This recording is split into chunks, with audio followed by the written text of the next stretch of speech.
My name is Matt Seifer, and I am the director of the Steers Center for Global Real Estate here at Georgetown. We really appreciate everybody coming this evening, given the weather out there today. I want to thank the companies for participating in the world of of a real estate focused career fair. Those things don't exist very often, in my opinion, in my experience. So having one here at Georgetown is great, and we're very much appreciative of everybody coming to town for that.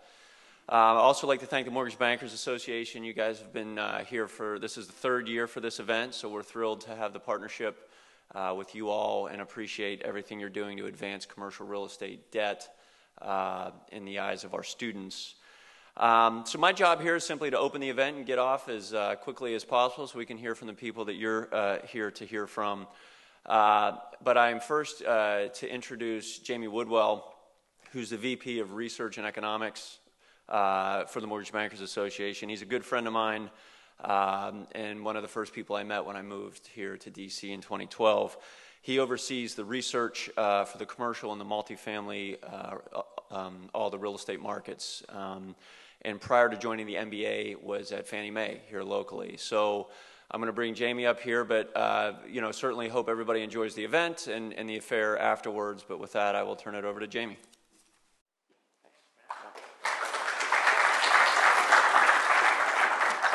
Thank you, Matt, for hosting us yet again. This is our third year at Georgetown. Can't imagine a better space, a better partner to be working with on this.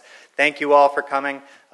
This is our third year. Really excited about it. We've got a great program. Hopefully lots of opportunities for you to hear and to ask questions and get to know more about the commercial real estate finance industry. Just before we get going, do want to do thank yous. First, again, to Georgetown and McDonough School for hosting us.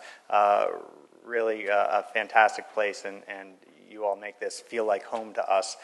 Second, want to thank the universities who have partnered and promoted this event with the students. So American University, George Mason, George Washington, Georgetown, Howard, Johns Hopkins, University of Maryland. Really a great opportunity for folks to get together and find out more. And then also sponsoring firms. So over the course of the evening, you're going to be hearing from commercial real estate finance firms. These are the firms who are really behind this event, putting it on. We've got Arbor, we've got Berkadia, Berkeley Point, CBRE, HFF, KeyBank Real Estate Capital, Northmark, PNC Real Estate, Prudential, Starwood Property Trust, Walker & Dunlop, Wells Fargo. Just a wealth of knowledge. Great firms who are, again, going to be sharing sort of what they're up to, what's going on in the industry. So take advantage of it, ask lots of questions, both here during the panels as well as up in the job fair. So the reason we're here is to talk about commercial real estate finance. It's a $3 trillion industry. It's the industry that finances apartment buildings and office buildings and shopping malls. It's making loans, it's servicing loans, it's working with those loans when they've run into a little bit of trouble. And I think most importantly, perhaps, it's big and it's growing. There's a lot of demand for talent in the commercial real estate industry, and we'll be talking some more about that as we go along. So the panels, the program for tonight, we're going to lead off with what we're calling the Leaders Panel. We're going to have some industry leaders up here talking about sort of their views on the industry, what makes it tick, what it is. We're then going to have a Colleagues Panel where you can talk to folks who might be sitting next to you when you come to our fabulous industry. And then we're going to have a Recruiters Panel where you can pepper recruiters, ask them questions that you'd like to know the really hows and whys and whiches about how you get into the industry, what it's like to interview, what makes a particular resume stand out. And then we'll be going up to the up 2 floors for the job fair and reception where you can get into much more detailed conversations with folks. So hopefully that sounds like a great night for everyone. I'm looking forward to it. With that, I'm going to ask our first panel to come on up, our Leaders Panel. And as they do so, again, I want to remind you that this is for you. So the whole reason we're here is to try and get you information, answer your questions about what's going on. So we're gonna talk through things. I've got some questions for the panelists. But without a doubt, as we're going, if you have a question, if you sort of want to take conversation a particular way, raise your hand and we'll get right into that conversation. Does that sound good to everyone? Sound fair? All right, good deal. So really just couldn't be happier with the panel we've got set up here. We've got directly to my left Daniel Cunningham, who's the Senior Vice President, East Coast Regional Manager for Multifamily at PNC Real Estate. We then got Amy Creedon, who's Underwriting Leader for Affordable Housing at Wells Fargo Multifamily Capital. We've got Carolyn Nasdin, who's the Head of Healthcare Mortgage Banking at KeyBank, and Mike May, who's the Executive Managing Director and member of the Management Committee at Berkeley Point Capital.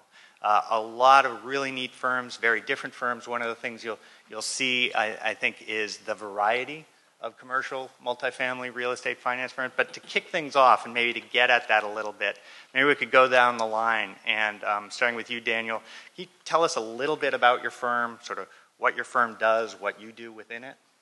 Sure. Good evening, everybody. I work for PNC. PNC is a diversified financial services company with branches throughout the country, otherwise known as a bank. And we have a number of different components. We have 55,000 employees. We've got about almost $350 billion of assets, which these days is not quite the top of the top, but a good-sized bank, top 10 bank, depending on what measure we use. Sometimes it's assets, sometimes it's branches, sometimes it's employees. I'm in the real estate finance side, where PNC is divided as part of its corporate and institutional banking side. I have a colleague with me this evening, Austin Cates, who's on the real estate bank side as well. Lights are a little strong, so I can't see where he is, but there he is. So we do different things. I focus on multifamily, and right now in the commercial real estate side, multifamily is a very active sector. But it's housed in real estate, in the real estate bank. We have 1,000 employees that are dedicated to doing real estate finance, which means originations, underwriting, closing, and servicing, with a number of different books. In addition to bank-side balance sheet lending, we sell loans to Fannie Mae and Freddie Mac.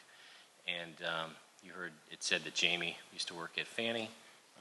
It's the real estate finance industry throughout the country is a fairly tight group. So as you go down the list, we've all worked together in one form or another.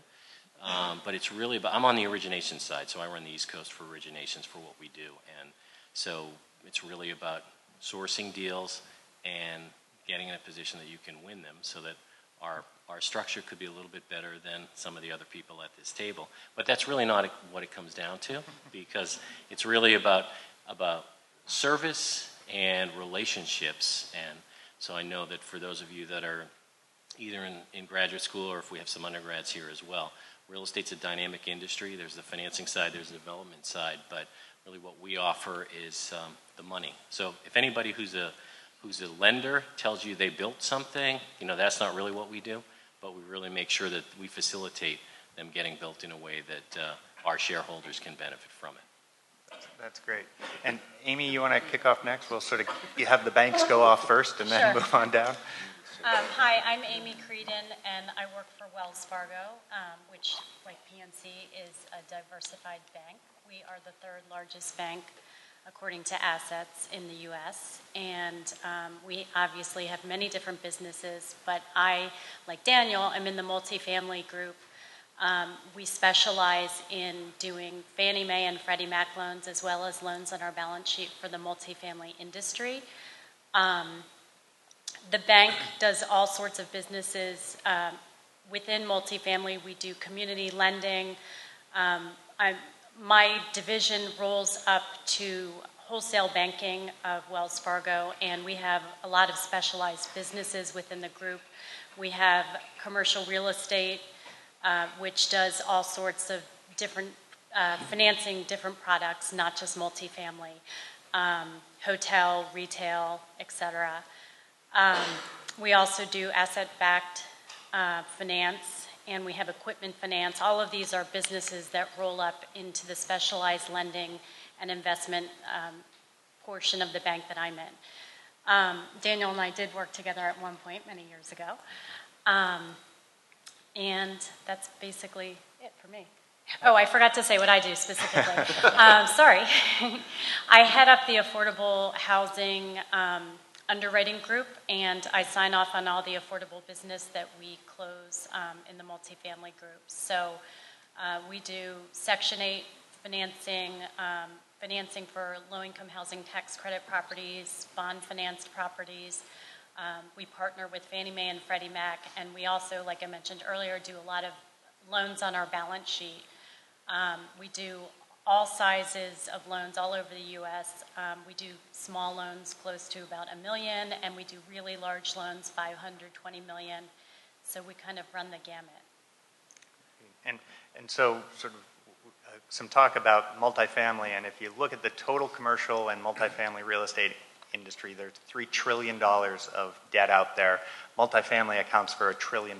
So pretty big, big part of the overall economy and the commercial real estate sector. And so, Carolyn, focusing in on the healthcare side.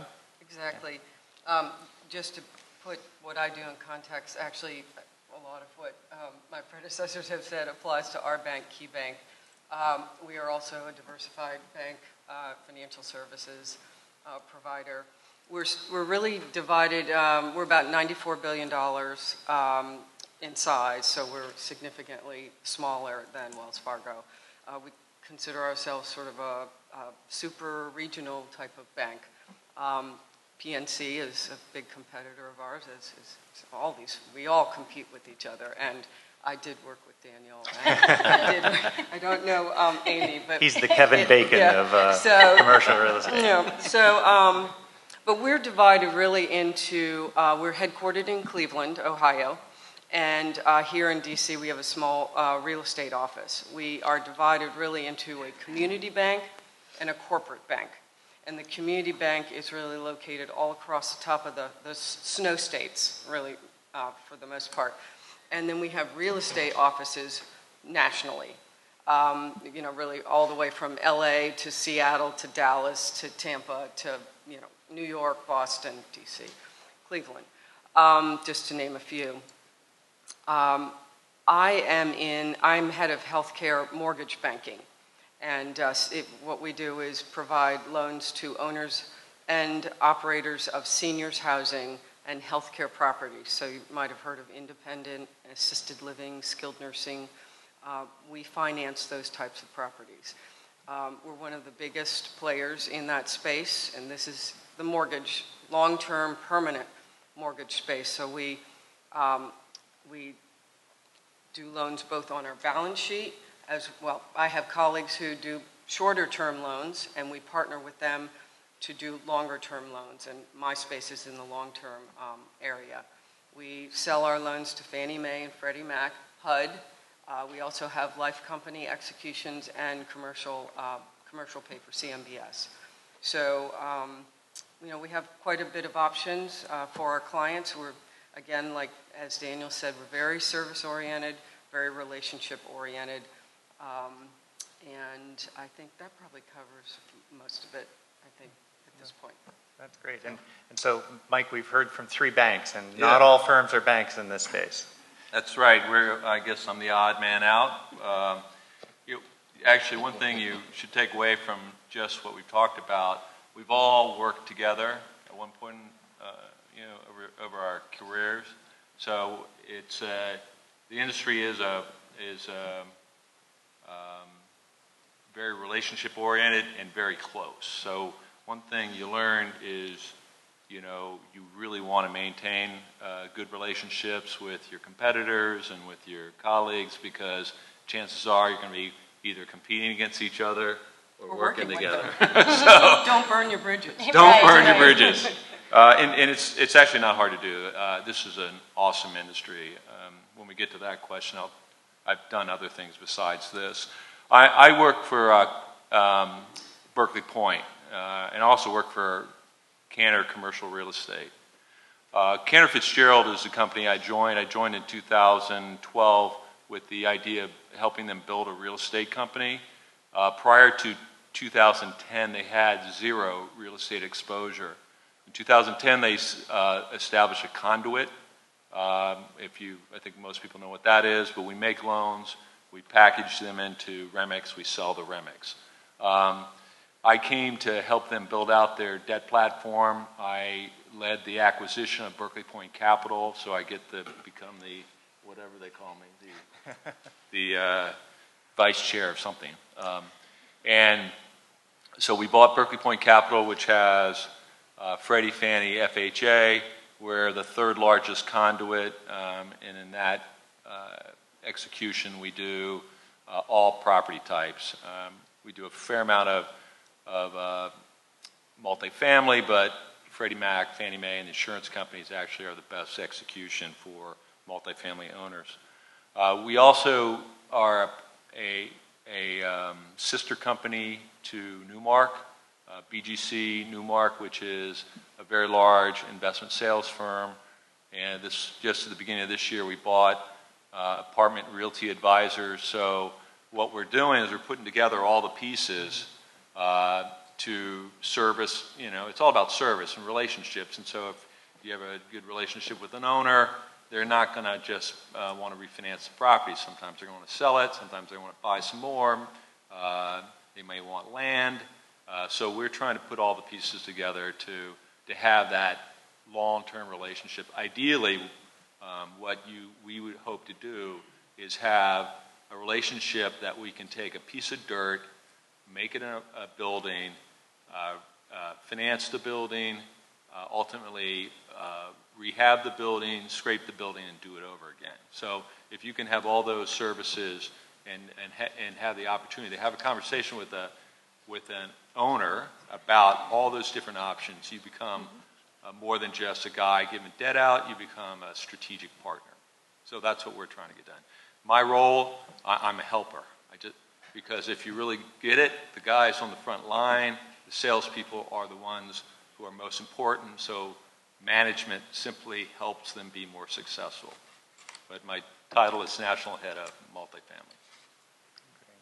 Thanks. Is this working for everyone? Sort of keeping going through this? All right. So again, I've got a number of questions we'll run through. If anyone else has a question as we're going along, just raise your hand and we'll make sure that we get that up here as well. So just sort of maybe, Carolyn, if you could kick off, when you think about prospective hires, people who are thinking about the industry or have just entered the industry, what do you sort of say to them to give them a sense of what life is really like in commercial real estate finance? In the trenches. In the trenches, in reality. I think if I had to just very briefly describe what I think the industry is, it's problem solving and delivering service. I mean, whether it's and in that way, I mean, if someone has an asset they need to finance, you had to figure out how to do that for them, and deliver what you say you're going to do, and do it on the time frame that you say you're going to do it. And no deal is really going to be easy. There's no really plain vanilla deals anymore. I don't think, at least we don't get them. But that's really where the fun and the challenge is try to figure out how to do it. So, I mean, just sort of in a nutshell, that's how I would just describe the industry, is that it's problem solving for people, so for clients. Yeah. Daniel, any additional thoughts? One thing that anybody who wants to get involved in the real estate finance business needs to understand is that it's all about risk. You're taking risk. If you're on the development side, if you're an owner, you're putting your own capital at risk or your investors' money at risk. If you're working for a financial institution in some kind of debt or participating equity component, you're putting somebody else's money at risk. It's likely not yours, but it's your shareholders or it's your investors. And so we really get measured on how things work out. Many of us, we all work in some component related to multifamily apartment buildings, which have historically low and sustained rates of default, very low. So this property type is doing very well. But if you can understand how to take risks and treat that money as your own money, the more likely that you are to think of that debt, that risk as your own risk, the more likely you are to succeed. Again, you can't make money by failing to invest. And in the downturns, of which there have been many and there will be more, people thought it was a safe thing to say, just to say no or not go along. But that's really not the challenge for you getting into this business, because it's a growth industry. And so you just have to get comfortable understanding that you've evaluated the risks, you've accounted for them, you've tried to mitigate them, because you can't eliminate them, and really evaluating what the long-term strategy is and why it's going to be a success. I think the industry is actually very diverse. You're sitting there hearing us say we make loans, but in that whole process, it takes so many different type of people. It takes, the salesman to go out and shake the trees and make those calls and hound their customer. It takes the underwriter to do the detailed risk analysis. Ultimately, you make the loan. It takes a whole army of people to start moving monies and taking down the collateral. Then you have to service the loan for 10 years, 7 years, whatever the loan term is. You have the asset manager that have to go out and understand the property operations and talk to the property management, talk to the the people living in the property to see if they're satisfied, if the investors are satisfied with the performance of the owner. And so I guess the point being it takes all types, all personality types. There's a place for you in this industry. You just got to decide, do you want to be the guy out front? Do you want to be the more quant guy? Do you want to be the asset manager talking to, working the property? So it's a great place to be. Yeah, I'll just add that there's a perception sometimes that real estate is just one-dimensional. And this is just such a great point that Mike made. It's really multifaceted.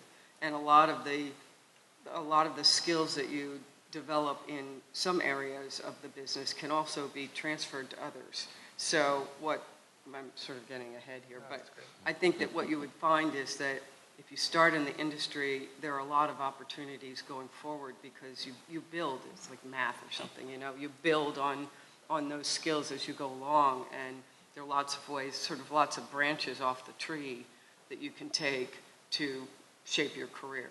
I mean, you're nodding, I don't know. No, I would add to that.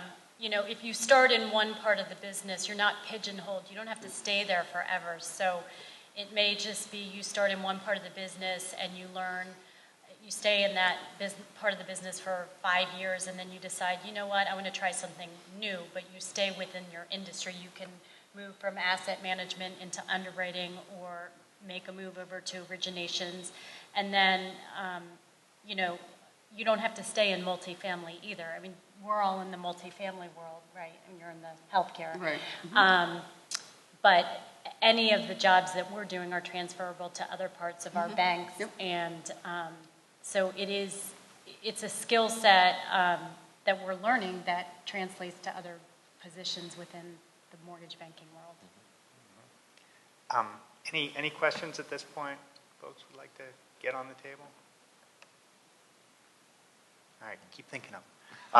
Somebody's going to be the brave one. Yeah, and so sort of through that, how about a couple of examples of the ways that you ended up getting into commercial real estate? Did any of you come out of school and say, commercial real estate's the place for me?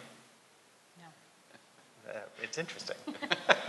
and so how did someone want to volunteer and say, here's how I ended up in the best industry in the world? I can just give a quick, so I actually have a liberal arts degree in art history. And I'm from Washington, D.C., so I went away to school, came back, and I thought, okay, I'll make my career in the museum world. Here, got this fabulous system here, Smithsonian and National Gallery, and I did that for about 5 years and found for myself it was much too slow for me. And I just had not realized that. I loved the discipline, but in the field, but it was just way too slow for my taste by the time, I was in my mid-20s. So I went back to school, went to graduate school and got an MBA, and I did it part-time. And while I was going to school, I decided, well, I should get a job so I can, live, pay my bills. And I just happened to answer an ad in the campus, job,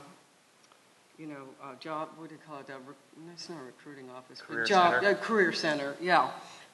During that first year when I started, and it was convenient for me to where I was living, and it was as an analyst, a part-time analyst. I thought, well, okay, well, this sounds like it might be interesting, and so that was the beginning. It was just really a little bit serendipitous, but as soon as I started as a market analysis, in-market analysis for owners who were doing new developments, and that kind of evolved into where I am today, which is sort of a winding road of affordable, and then I went to Fannie Mae, and now I'm at Key Bank, and I've actually done asset management and a whole variety of things. So really what we're talking about is actually what I've done, which is kind of worked my way around through the industry in different roles, and I've been in this one really for most of my career is in seniors housing and healthcare, but it was extremely accidental. But as soon as I started getting into it, I loved the analysis. I liked all of the different aspects of real estate that involve appraisals, involve market studies, involve environmental studies, and property condition reports, and underwriting, and working with clients, and all of those things are. And I like to be involved in. I like my job to be very diverse. I just couldn't do one thing all day long. So that's my story. So if any of you are out there with a similar inkling or thought, it was just accidental for me. I think mine was also accidental. Everyone in my family is a lawyer, and after I graduated from college, I wasn't really sure what I wanted to do. I majored in political science and thought I would go to law school like everyone else in my family. My brother and sister were at Georgetown Law, and they were older, and they kept complaining about law school. And I thought, let me think about this. Take another year before I do that. And I lived after college with some friends, and they were also at Georgetown Law School. Nothing against Georgetown Law School, except that the more time I spent with these people, I thought, I don't think this is right for me. So the night before the LSAT course, I said to my father, I don't think I want to be a lawyer. And he said, okay, well, don't. So I went to a headhunter and just went on a bunch of different interviews. And I interviewed for a firm. It was called Washington Capital, and it was a Fannie Mae lender in Roslyn. And I really liked the people more than anything. And, I had gone on a bunch of interviews, and this was just the most dynamic group of people that I met. And so I took the job, and it was entry level. It was being an analyst, and I've stayed in the industry ever since. So I've moved around as well. I was on the asset management side like you were, and the underwriting side, and now I'm heading up the underwriting for the affordable housing. So it's not something that you necessarily wake up and think, I want to do this. Sometimes you just fall into it. And I feel lucky because I really enjoy it. And I love the people that I work with. So That's great. And checking again, any questions right now? Oh, one back there.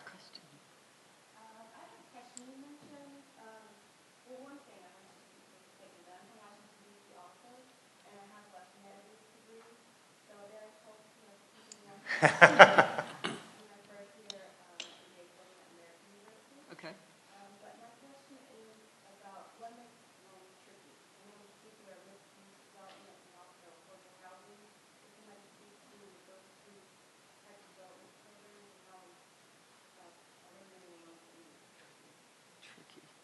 Amy, do you want to start off on that? Or? So affordable housing, was that part of the question? And how loans can be tricky? And mixed use, yeah. And mixed use.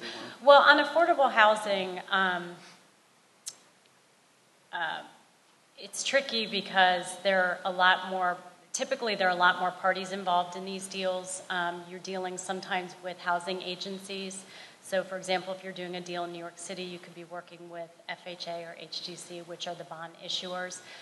You can be dealing with tax credit investors if there are tax credits in the deal.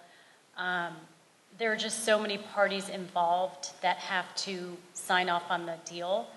I'm not sure if I totally understand the question. What do you mean?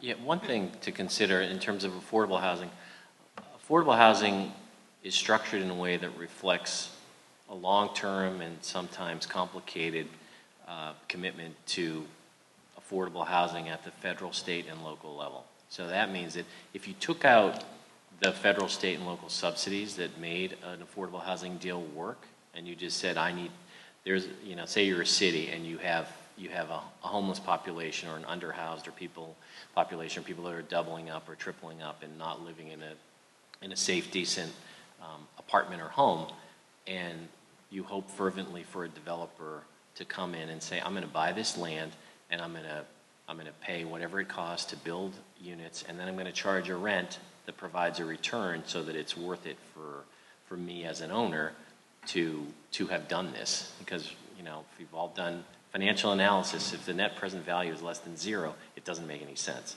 So how do you get to a positive net present value of that investment? You have other sources of capital. So when Amy talks about how complicated it is, it's because you might have 6 or 7 sources of capital besides a normal mortgage. You might have a Section 8 contract that will subsidize rents for people. You might have low-income housing tax credits that go in and that provide another equity investment on the transaction. You may have a soft loan from a city or a state that says, this is from our affordable housing commitment, and you can pay it back if there's any cash flow left at the end of the day. But if you don't have any cash flow left, then you don't have to pay that loan back today. So it's not like you're going to go into default if it's a soft loan. Some loans, some money, it's really grant, but it might be structured as debt. So if you start adding all that up, if you contrast it to a standard deal, a Class A type property or an office building where you're probably not going to start doing a construction loan until you see some pre-leasing on that, because you're trying to allocate the risks.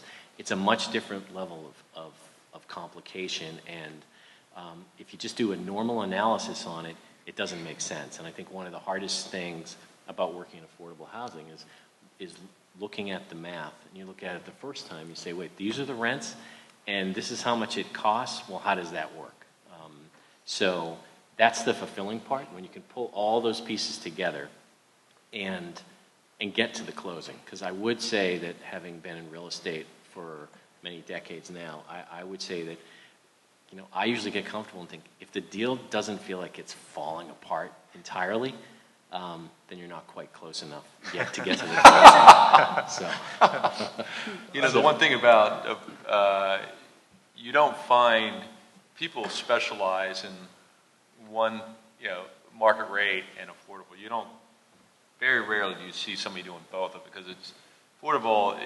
Market rate guy, affordable guy starts talking, their head starts spinning. Like, what are you talking about? It's like, how could all these people involved really be adding value? So it's actually, that would be a good experiment. Stick an affordable guy in a room with a market rate guy and figure out who wins. But it's so you see people enter the industry and some kind of decide which what market they like, or which one of those two they like, and they'll migrate to to whatever fits their needs. And is it fair to say that with those specializations, that a person who really knows office, when they look at an affordable deal, their head starts spinning, and someone who's used to market rate apartments, when they look at an office deal and all the lease structures and stuff, their head starts spinning. And so, sort of as folks get into the industry, they might start to specialize in one place, and then what started off as being tricky is sort of just the way you do things. Right, people use their own, affordable guys use their own language. I mean, it's tough for, I think it's probably easier for a affordable person to go to market than a market guy to go to affordable, because there's so many people involved, and you're like, what are they doing? Well, the market rate deals seem very easy to people in affordable. It just seems too easy. No, That's great. There was another question here? Yeah, it seems like most family values have needs. That's why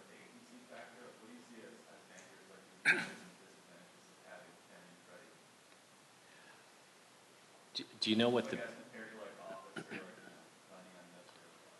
biggest advantage as it relates to the housing market is with Fannie and Freddie? That's the fact that we share risk with them. When we sell them loans, we sell the loan and then we take back a piece of the risk so that the risk is shared. So think about it, that in terms of losses are shared, earnings are shared. So it's a way of diversifying your portfolio because theoretically, if you take a loan, you sell it to an agency, you then have money back that you can use to make another loan. So there's a multiplier effect that works on that. Yeah, I was going to say it's a recycling of the capital. Same thing with HUD. We sell the loans and take some risk, and then we can make another loan after we sell it. So one of the, with office or retail, you don't have, as you say, you don't have Freddie Fannie there. So if you go back and you look at what happened in 2008, as people started getting worried about the economy, the capital started drying up, and as loans started to mature, there was nobody there for those guys. There was Freddie and Fannie were there. Freddie, Fannie, and FHA were there all day long. In fact, 2006, I think Freddie Mac did $12 billion. In 2008, they did $24 billion. So what happened is all the other capital sources went away. Freddie and Fannie were standing there ready to provide liquidity to the market, which is kind of their mission. So did a great job. So what that did, it dampened the volatility of the property prices. On the other hand, when you got, if you had an office building when it matured, and there was nobody there, what you had to do is start putting in more and more and more equity to get to a level that somebody would make that loan, and then the coupon on it had just an unbelievable credit spread in. So that actually generated a lot of defaults. The defaults then, the investors in those bonds started getting worried about it, and they started bidding back. So the agency stopped that kind of cycle, and for multifamily. So that's why, as long as the agencies are there, multifamily is a great asset to own. If the government ever decided to do something crazy and take the agencies out, I think owners of that real estate should rethink, but I don't think that's going to happen. And Daniel mentioned with Fannie and Freddie, we share risk with Fannie, but we don't really share risk with Freddie. Freddie takes all the risk. But we, and I'm not sure if you guys have done it, but at Wells Fargo, we have done some loans on our balance sheet, some direct purchase deals where Wells Fargo purchases the bonds, and then right immediately after closing, Freddie Mac credit enhances the bonds. So we take all the risk initially, but then Freddie Mac, once they credit enhance the bonds, they're taking the risk. So those deals are harder to get approved. I don't know about you guys, but at the bank, they're harder to get approved. We have more stringent credit criteria because we're taking all the risk. Any deals that we're taking all the risk on, we're going to have different criteria than we do with a Fannie or Freddie deal because we're sharing risk or we're not taking any of the risk. But if you think about what we're doing, I mean, in every question that you could ask or in every presentation from us, it's about the cash flow, right? You're hoping that you have cash flow, and then the question is how do you allocate it? Whether if you're a lender, do you have somebody else who's taking some of that risk with you from the lending side? If you're the owner, do you have cash left over after you pay all the debt service? Do you have investors that you have to pay? Do they have preferred returns and all that? And so I know that a lot of your focus is in MBA students and some undergrads as well, and when people talked about what they did, part of it is not that you have to be the expert in finance.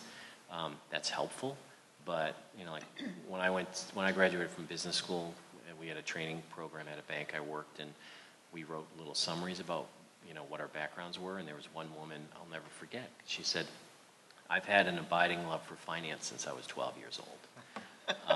She was unique, I think, in that term. So I would say that whatever you've done as an undergrad, it's really not going to work for you or against you, as long as you've done something well. And then, but I would say a lot of people that we look at now, that are people that are coming out of school, if they're in a training program, that's one thing, but if you're looking to be a professional hire, it seems that most people coming out now do have a graduate degree that shows some specialization, some focus, and some interest. And so if you hear about the conundrums that we're discussing, it's about how do we carve it up and how do we do it successfully so that someone's willing to approve it if it's in your organization, buy it if it's paper you're trying to sell, live in it if you've developed it, and buy it later for more money than you paid, whether it happens to be debt or the ownership itself. So there are lots of things. You just need to do it well. Great. Any other questions? I think we're running out of time with this panel, but hopefully we'll get a chance to chat with them some more at the reception. So with that, I think if you join me in thanking this group for